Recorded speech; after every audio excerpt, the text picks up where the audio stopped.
What up, YouTube? I'm back with another late One Piece review. It was a great ass episode. It was even better than last week's episode because of the things that we learned. So there's a lot to talk about. So let's get right to it, man. So, like I said, there's a lot to talk about in this week's review, but one of the first things that was talked about in this week's episode was, what Akainu thought about, the abolition of the warlord system, and he wasn't about it at all, he didn't agree with it, and he talked about it with Fujitora, the main admiral that wanted to abolish that system, so I thought it was pretty interesting that he wanted the warlord system to stay.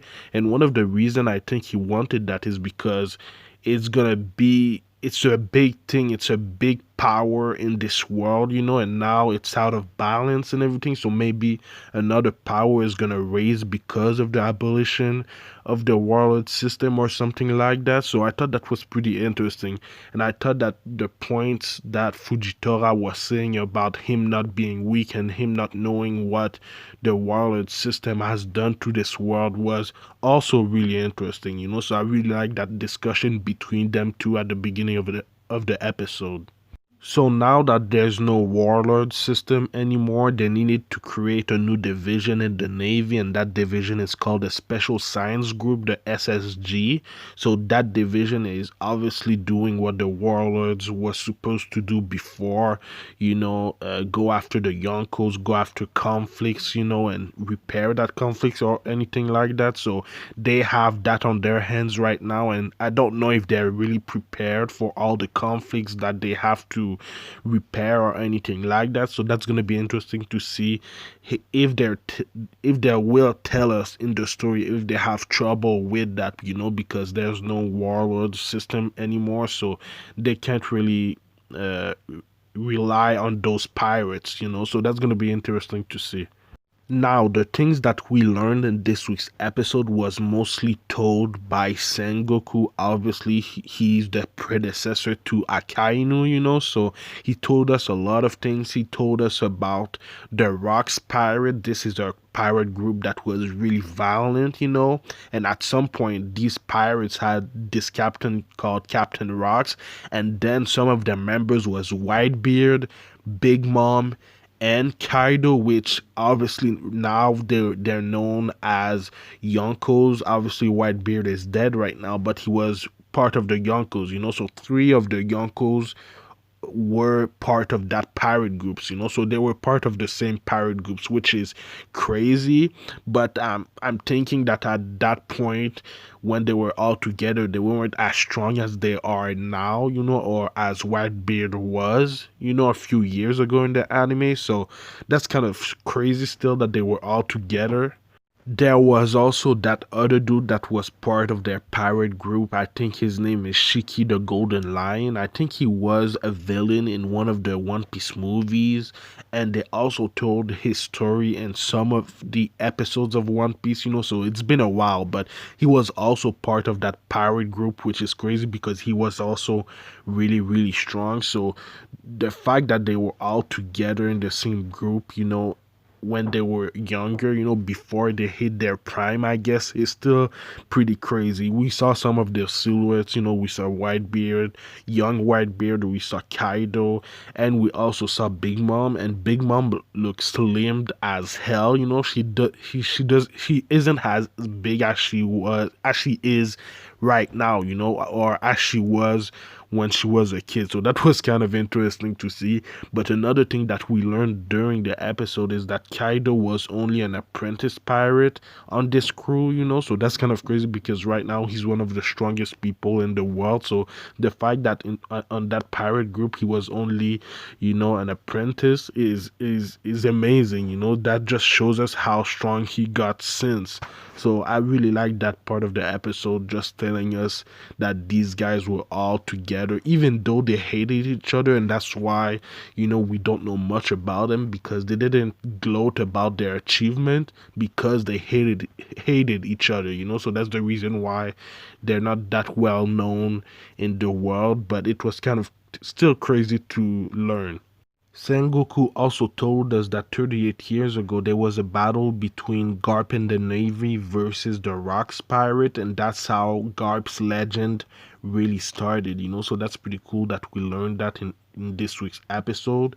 And he said that he actually annihilated the Rocks Pirate, which is interesting because, like I said, Big Mom, Kaido, and Whitebeard were part of that pirate group. So does that mean that Garp in his prime was able to, beat these guys that would become later in the future Yonkos, even though they probably weren't as strong back in the day, he was able to beat them, so that's really, really interesting. But it seems like he actually teamed up with the king of the pirates, Goldie Roger, to do that. So that's pretty interesting that only the people from Garp and Sengoku's generation really knows about that story, So that's pretty cool. We also learned that Garp had to save the celestial dragon on that island. I don't know if I specified, but that island is called the God Valley Island, and during that battle, there was Garp, the king of the pirates, the Rocks pirate that is with Whitebeard, Kaido, and Big Mom. They were all on the same island at the same time, which is crazy, So it was just amazing to learn that story about, Garp and his legend.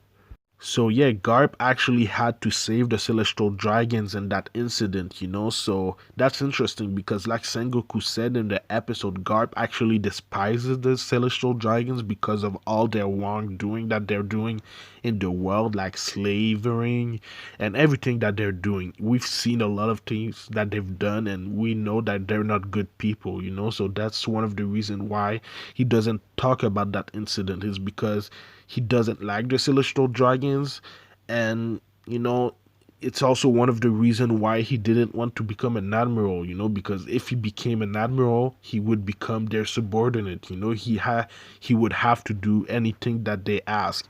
And one of the things that he actually does is that he disrespect them a lot in the world, so they can't really do anything because he's a war hero. He did a lot of good things, so they can't really do anything to him. But I thought that was a pretty cool thing that we learned about Garp. He saved the celestial dragons even though he hates them, and he doesn't talk about that incident because of that fact, and he doesn't become an admiral because he would be their subordinate, So I really thought that all of that was really cool to learn about Garp, because we know some things like he's Dragon's father, he's Luffy's grandfather and everything, but we didn't know that thing, and that thing is pretty important.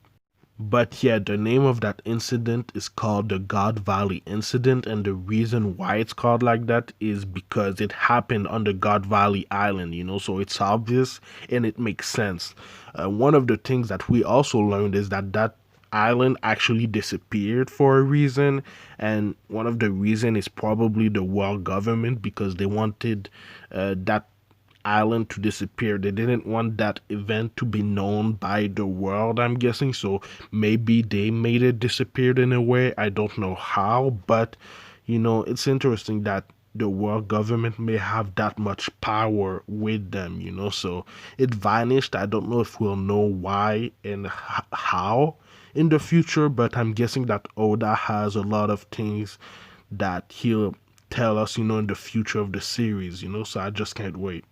Last three things about the Rocks pirate is that it seems like there's no information available about Captain Rocks because of the things that he did in the past. So I'm guessing that the world government doesn't want that information available to the public. He also had something similar to Goldie Roger. His name is Rocks D. Xebec. So he's another one of these pirates with the name D in their name, So that's pretty interesting. And the last thing is that it seems like he was on the level of Goldie Roger in a way. I think that's what they told us in the episode. I'm not so sure, but all of that was pretty cool, man. I really liked what we learned about the Rocks pirate. It was really interesting, and I liked the information that we got about them. Anyway, now let's get into the bounties because we learned some things that were really, really cool that we haven't seen before. We learned the bounties of some of the Yonkos. One of them was Blackbeard. His bounty is 2,247,006,000 berries, which is really, really high, even higher than Luffy, obviously. We also learned some things about Shanks. His bounty is 4,048,900,000 berries. It's a lot more than Blackbeard, 2 billion and plus more than him. And we also learned that he's the youngest of the Yonkos. Obviously, Big Mom is 4,388,000,000 berries, which is a lot. It's bigger than Shanks one, I think.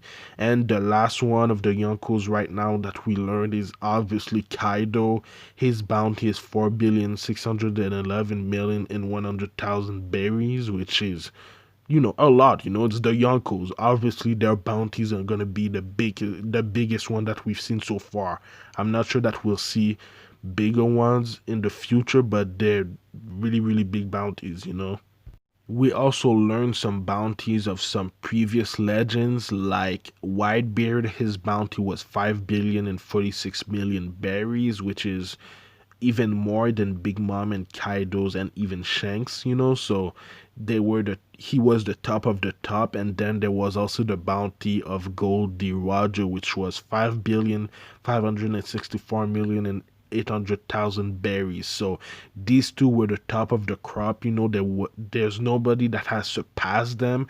I don't know if he was saying that in terms of their power of, or their bounty. I'm not really sure, but they were the top dog in their era. So that's pretty cool to learn that these two were the biggest pirates in the world. Obviously, the king of the pirates, and then Whitebeard.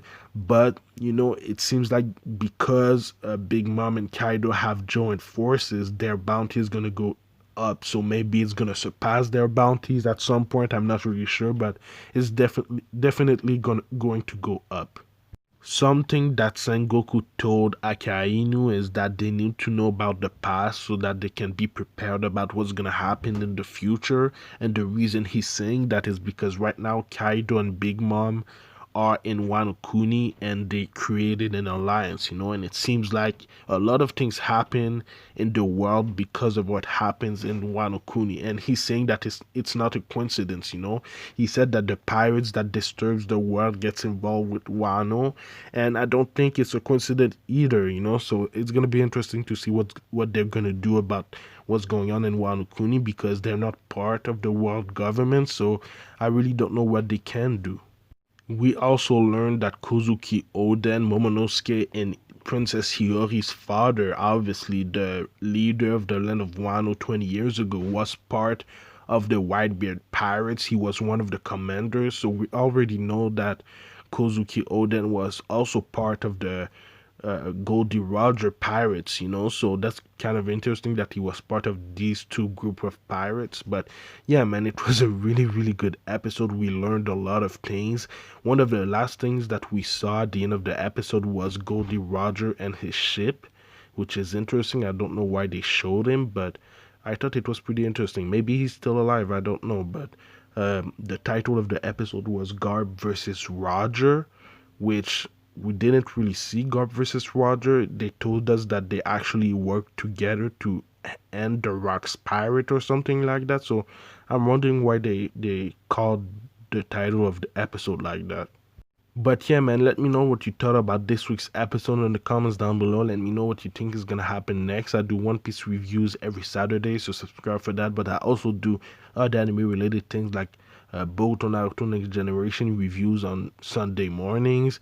I do the final season of Attack on Titan reviews on Sundays too. Then I do Black Clover reviews on Tuesdays, Dr. Stone and the Promised Leveling reviews on Thursdays, and then Jujutsu Kaisen reviews on Fridays. So stay tuned for all of that. Like, comment, subscribe. It would help my channel a lot. And follow me at Anime Specialist on Twitter and Instagram, man. So thank you for watching, and I'll see you in the next video. Anime Specialist out. Peace.